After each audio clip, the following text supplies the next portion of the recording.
저 높은 곳을 향하여 날마다 나아갑니다.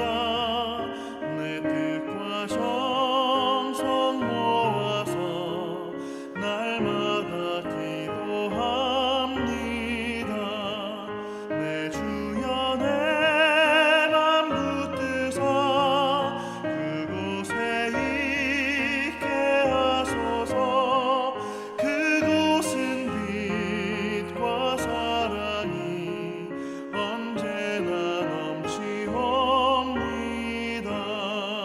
괴로움과 죄가 있는 곳 나 비록 여기 살아도 빛나고 높은 저곳을 날마다 바라봅니다. 내 주여 내 맘 붙드사 그곳에 있게 하소서. 그곳은 빛과 사랑이 언제나 넘치옵니다. 의심의 안개 거치고 근심의 구름 없는 곳 기쁘고 참된 평화가 거기만 있사옵니다. 내 주여 내 맘 붙드사 그곳에 있게 하소서. 그곳은 빛과 사랑이 언제나 넘치옵니다.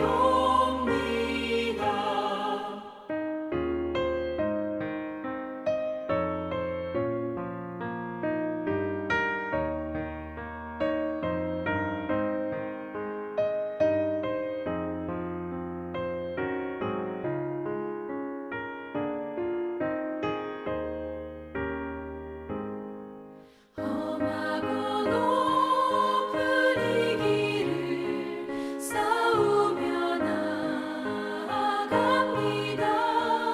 다시금 기도하오니 내 주여 인도하소서.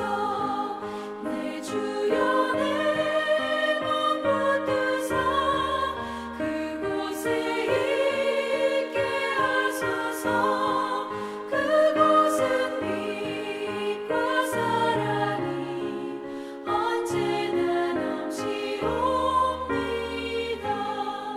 내 주를 따라 올라가 저 높은 곳에 우뚝 서 영원한 복락 누리며 즐거운 노래 부르리. 내 주여 내 맘 붙드사 그곳에 있게 하소서.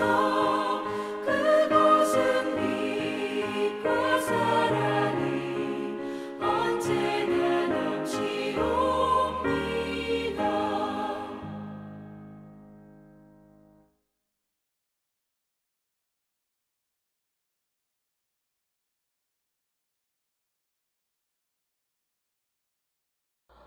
오늘 우리가 함께 나누실 하나님의 말씀은 구약성경 창세기 11장 1절부터 8절 말씀입니다. 창세기 11장 1절부터 8절 말씀. 제가 창세기 11장 1절부터 8절 말씀을 읽도록 하겠습니다. 온 땅의 언어가 하나요, 말이 하나였더라. 이에 그들이 동방으로 옮기다가 신할 평지를 만나 거기 거류하며 서로 말하되 자 벽돌을 만들어 견고히 굽자 하고 이에 벽돌로 돌을 대신하며 역청으로 진흙을 대신하고 또 말하되 자 성읍과 탑을 건설하여 그 탑 꼭대기를 하늘에 닿게 하여 우리 이름을 내고 온 지면에 흩어짐을 면하자 하였더니 여호와께서 사람들이 건설하는 그 성읍과 탑을 보려고 내려오셨더라. 여호와께서 이르시되 이 무리가 한 족속이요 언어도 하나이므로 이같이 시작하였으니 이후로는 그 하고자 하는 일을 막을 수 없으리로다. 자, 우리가 내려가서 거기서 그들의 언어를 혼잡하게 하여 그들이 서로 알아듣지 못하게 하자 하시고 여호와께서 거기서 그들을 온 지면에 흩으셨으므로 그들이 그 도시를 건설하기를 그쳤더라. 아멘. 회사나 교회에서 어떠한 임무를 수행할 때 프로젝트라는 표현을 종종 사용하곤 합니다. 특정한 목표를 결과로 산출하기 위하여 일정 기간 동안 여러 명이 하나가 되어 업무를 해 나가는 이 프로젝트는 그것을 수행하는 집단이나 단체가 가지는 능력과 가치를 증명하는 것이 되기 때문에 힘을 다하여 이를 이루기 위하여 노력을 합니다. 성경 말씀에 나오는 인류 최초의 프로젝트는 아마도 창세기 11장에 나오는 바벨탑 건축일 것입니다. 이미 4장에서 가인은 에녹성을 쌓았으며 그의 후손들 중에서 목축과 음악, 대장장이의 일을 시작한 이들도 있었지만 개인적인 차원이 아니라 집단적으로 힘을 합쳐서 무언가를 이루고자 한다는 점에서 바벨탑 건축은 이전에는 없었던 매우 새로운 현상이라고 할 수 있었습니다. 오늘 우리는 자신들의 힘으로 하늘에 닿고자 하였던 바벨의 사람들을 통하여 하나님께서 진정으로 원하시는 프로젝트를 해 나가는 삶에 대하여 함께 말씀을 나누고자 합니다. 여러 사람이 힘을 모아 무언가를 만들어내는 것의 시작을 우리는 방주를 만들었던 노아와 그의 가족들의 모습 속에서 발견할 수 있습니다. 거대한 크기의 방주를 튼튼하게 만들기 위하여 그들은 매우 오랜 시간 동안 체계적으로 일을 하였을 것입니다. 재료를 조달하는 일이나 때마다 식사를 준비하는 일 등 방주를 만드는 모든 과정들이 서로 어긋나지 않고 잘 조화되기 위해서 그들은 한마음이 되어 서로를 도우며 일을 해 나갔을 것입니다. 이 노아 프로젝트가 바벨 프로젝트와 결정적으로 달랐던 점은 무엇이었을까요? 가장 큰 차이는 이 프로젝트의 시작을 누가 하였는가에 있을 것입니다. 노아는 방주 만들기 프로젝트를 직접 수행한 사람이기는 하였으나 이를 처음으로 시작한 이는 아니었습니다. 창세기 6장을 보면 노아에게 방주 만들기라고 하는 거대하고 불가능해 보이는 프로젝트를 맡겨주신 분은 바로 하나님이셨습니다. 하나님께서는 엄청나게 부패하였던 당대의 상황에도 불구하고 생명들을 사랑하셔서 그들의 구원을 위하여 노아에게 방주를 짓도록 명령하셨습니다. 그러나 바벨의 사람들은 하나님의 명령이 아니라 순전히 자신들이 원하는 바를 이루기 위하여 큰 토목 공사를 시작하였던 것입니다. 그리고 바로 여기에 두 번째 차이점 또한 존재합니다. 바벨이 자신들의 유익을 위한 목적으로 시작된 건축 프로젝트였다면 방주 프로젝트는 노아의 가족을 포함하여 다른 여러 생명들을 보존하기 위하여 시작된 프로젝트였다는 사실에 우리는 주목해야 할 것입니다. 아마도 창세기를 기록하였을 모세는 바벨의 말씀을 적으면서 이집트에서 경험하였던 노예 생활을 떠올렸을 것입니다. 바벨의 사람들이 벽돌을 굽고 역청으로 진흙을 대신하였던 것과 마찬가지로 이집트에서 히브리인들은 흙 이기기와 벽돌 굽기 그리고 농사와 같은 여러 가지 노동을 통하여 힘든 시절을 보내었습니다.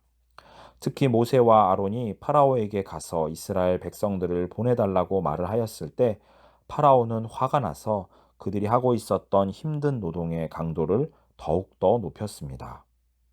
출애굽기 5장 6절부터 14절 말씀. 바로가 그날에 백성의 감독들과 기록원들에게 명령하여 이르되 너희는 백성에게 다시는 벽돌에 쓸 짚을 전과 같이 주지 말고 그들이 가서 스스로 짚을 줍게 하라.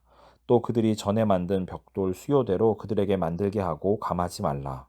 그들이 게으름으로 소리질러 이르기를 우리가 가서 우리 하나님께 제사를 드리자 하나니 그 사람들의 노동을 무겁게 함으로 수고롭게 하여 그들로 거짓말을 듣지 않게 하라. 백성의 감독들과 기록원들이 나가서 백성에게 말하여 이르되 바로가 이렇게 말하기를 내가 너희에게 짚을 주지 아니하리니 너희는 짚을 찾을 곳으로 가서 주우라. 그러나 너희 일은 조금도 감하지 아니하리라 하셨느니라. 백성이 애굽 온 땅에 흩어져 곡초 그루터기를 거두어다가 짚을 대신하니 감독들이 그들을 독촉하여 이르되 너희는 짚이 있을 때와 같이 그날의 일을 그날에 마치라 하며 바로의 감독들이 자기들이 세운 바 이스라엘 자손의 기록원들을 때리며 이르되 너희가 어찌하여 어제와 오늘에 만드는 벽돌의 수요를 전과 같이 채우지 아니하였느냐 하니라. 하나님께로부터가 아니라 인간의 욕심과 야망에서부터 시작된 모든 프로젝트들은 결국 하나님의 뜻을 따르며 생명을 소중히 하는 것이 아니라 그분께 마땅히 올려드려야 할 영광을 가로채며 여러 사람들을 괴롭히고 힘들게 하고야 만다는 사실을 우리는 창세기의 말씀을 통하여 배울 수 있습니다. 바벨의 사람들은 스스로의 힘으로 하늘에 닿고자 하였으나 하늘에 계신 하나님께서는 우리를 위하여 이 땅으로 내려오는 분이십니다. 바벨의 프로젝트가 실패한 이후에 하나님께서는 단 한 사람을 선택하셔서 온 세상 모든 이들을 사망에서 구원하시기 위한 자신만의 광대한 프로젝트를 시작하십니다. 그가 바로 창세기 12장에 나오는 아브라함입니다. 바벨의 사람들이 하늘에 닿을 듯 높은 탑을 쌓았던 것과는 대조적으로 아브라함은 하나님의 말씀에 순종하여 가나안 땅으로 들어와서 제단을 쌓고 여호와의 이름을 불렀습니다. 그리고 그의 예배를 받으시기 위하여 여호와 하나님께서는 나타나셨습니다. 창세기 12장 7절 말씀. 여호와께서 아브라함에게 나타나 이르시되 내가 이 땅을 내 자손에게 주리라 하신지라. 자기에게 나타나신 여호와께 그가 그곳에서 제단을 쌓고. 여기서 하나님의 나타나심을 가리키는 이 히브리어 단어는 창세기 22장에서 여호와 이레로서 다시 한 번 더 등장하게 될 것입니다. 우리의 힘과 지혜로 하나님의 영광과 거룩하심에 닿고자 하는 모든 시도는 결국 실패하고야 말 것입니다. 우리가 그분의 말씀에 순종하면서 그분께 우리의 마음을 담아 온전한 예배를 드릴 때 하나님께서는 우리에게 은혜를 베풀기 위하여 직접 우리에게 가까이 오셔서 그 영광을 충만함 가운데 드러내 보여줄 것입니다. 우리는 살아가면서 많은 계획들과 목표를 가지고 살아갑니다. 회사 업무나 개인 사업 중에 하는 단기 프로젝트도 있을 것이며 교회나 부서 차원에서 하는 중장기 프로젝트 또한 있을 것입니다. 우리가 수행하는 프로젝트가 우리 자신의 힘만을 의지하여 이루어질 때 우리는 그 안에서 하나님의 도우심을 결코 경험하지 못할 것입니다. 참으로 하나님께서 기뻐하시는 프로젝트는 우리의 욕망이 투사되는 것이 아니라 하나님의 선하고 아름다우신 뜻이 담긴 것이 되어야만 하기 때문입니다.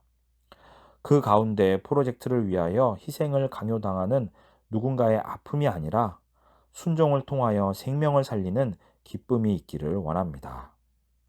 욕심을 이루고자 하나의 목표를 위하여 힘을 모았으나 결국 분열되어 흩어지고만 바벨이 아니라 생명을 살리기 위하여 묵묵히 순종의 길을 걸어갔던 노아와 아브라함과 같은 하나님께서 참으로 기뻐하시는 삶을 살아가시는 우리 종암성서 침례교회의 모든 성도님들이 되시기를 주님의 이름으로 축복합니다.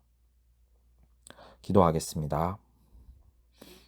하나님 아버지, 우리가 우리의 생각과 우리의 욕심을 따라 무언가의 일을 시작하며 그 일을 이루기 위하여 주변의 다른 사람들을 괴롭히며 힘들게 하는 그러한 잘못된 결정과 선택을 하지 않을 수 있도록 인도하여 주시기를 간절히 구합니다.